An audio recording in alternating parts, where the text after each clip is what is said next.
Hey, there's Carl Fischer, Canadian Golf Teachers Federation, certified teaching professional in the Greater Toronto Area.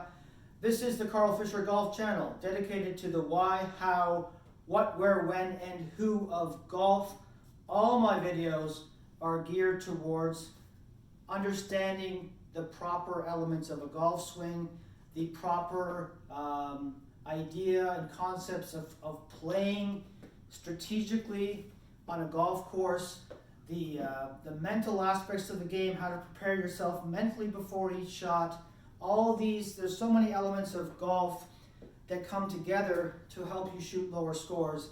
And I'm going to try and break down those elements into small parts that are easy to digest. Today is, by the way, please push the subscribe button down below to follow along my videos. I'll have a new video coming out every Saturday throughout the golf season, and probably beyond that as well, even throughout the year, because I stress that if you want to play your best golf, you've got to be able to swing or hold a golf club throughout the entire year. You can't take 6 months off in wintertime and expect to get better come the next spring. You have to be working on your game. Even for short amounts of time, you have to be working on your game constantly. That's just a fact, and let's make it as fun as possible. So why do I have a tennis racket in my hands right now? No, I'm not going to teach you how to play tennis, but I'm going to be talking about the proper sequencing of the body in a golf swing. And I want to relate it to other sports involving a ball. In tennis, of course, you've got a racket in your hand. Baseball, you're using your arm to throw a ball, and same with football. But all these sports have one thing in common. You're trying to propel a ball as far as you can down towards your target, okay? So the sequencing of all these sports is identical, okay? Years and years of people playing this sport, they've recognized that the proper way, the only way to achieve as much power as you can is by using your entire body. In tennis, we step forward with the lower body and we rotate our bodies around towards the target. The last thing that comes through the hitting area where the ball is coming is that racket head, okay? Very last thing. Notice that in tennis, as in golf, you want to have your right elbow tucked close to your side. You gain more power with your arm in close to you as opposed to your arm outstretched and your elbow out here. Again, that's just something you have to accept. This is physics, okay? Biomechanics. We all have 2 arms, 2 legs. So everybody who wants to play these sports wants to try and achieve these positions to maximize their power and accuracy. Baseball player, a pitcher, he winds up, he leads with his left leg. The unwinding starts from the ground up. His right elbow is bent. As he keeps unwinding his lower body, right arm is bent. And finally, the last second, he releases that ball towards the target. He's used his entire body to unwind and whip that hand and arm as fast as possible and release that ball the proper spot to get towards the plate. Same thing with football. Okay? Quarterback who's trying to hit his target 40 yards down the field, he has to use his entire body.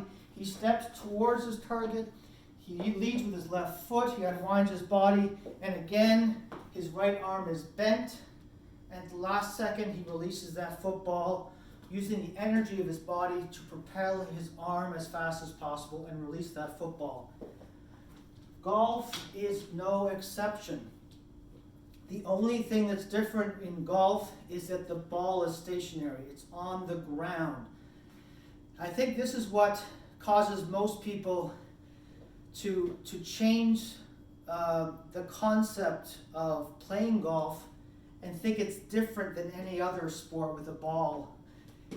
And it's not different. The ball is on the ground, so therefore we have to set up differently, as the ball is on the ground. We're using a different type of instrument, being a club. It's designed to strike the golf ball and get the ball up in the air without us trying to lift it up in the air, okay? You gotta trust that all sports with a ball use the proper unwinding up from the lower body upwards to get that hand and arm firing through as fast as possible. In a golf swing, we're gonna wind up, just like a pitcher would wind up before he pitches. We're gonna wind up. We're gonna start with unwinding our lower body. Now in golf, we're not gonna step forward towards a target because golf has a very small ball and a very small club head. So we can't have too much dynamic motion or else it'll be impossible to strike the ball consistently in the sweet spot. So with golf, you have to give up that lunging or step towards the body. We have to concede that we can't step towards our target and play consistently. But we can certainly use the same transfer of energy to our left side, weight transfer to our front foot. We can certainly do that. Our foot's going to stay in this position, but we're going to transfer the weight. We're going to unwind our hips and our body, just like any other sport. Our right elbow, like every other sport, our right elbow, if you're a right-handed golfer, if you're a left-handed golfer, it's the left elbow. In a right-handed golfer, we want to keep that right elbow as close to our body as possible until the very last second when we release. It's called releasing the club head. In simplest terms, releasing the club head is just like you release the ball when you're throwing it, okay? You're releasing the club head at the last second with speed and accuracy to strike that ball with as much power as you can. For most shots, most full shots, you're trying to swing the club about 80%, 85% of your capabilities. You never want to swing at 100% because it's very hard to control and get consistent contact if you're swinging 100% all the time. So another concept to understand is that you're never going to swing at 100% of your capabilities. Let's bring that down to 80, 85%, whatever level that you can use and maintain that proper sequence. If that's 70%, then start with 70%. If it's 80%, 80%. But if the more effort, the more percentage we increase, the less likely or the harder it is to get the proper sequence of your body so that you can strike that ball with power and accuracy. Okay, drill number 1, very easy drill. Grab any club in your bag. I have a 9-iron in my hand, okay? This drill is going to focus on that bent right arm that every other sport has. Tennis, baseball, and football. That right elbow is close to the body. In golf, it's close to your body all the way through the hitting area. Your right arm doesn't actually straighten out until just after you struck the ball. That's the proper sequence. So, breaking the golf swing down, we want to work on, this drill is going to work on keeping that right arm bent as long as possible, okay? Very simply, you could take your normal golf grip, okay?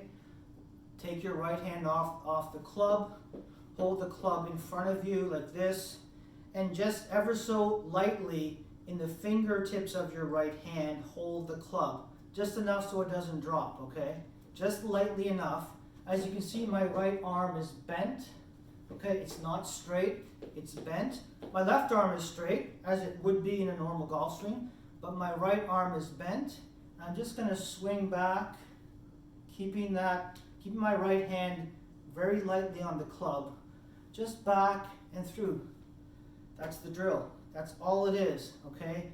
While we're doing this drill, we're just focusing our mind on our right arm and right elbow.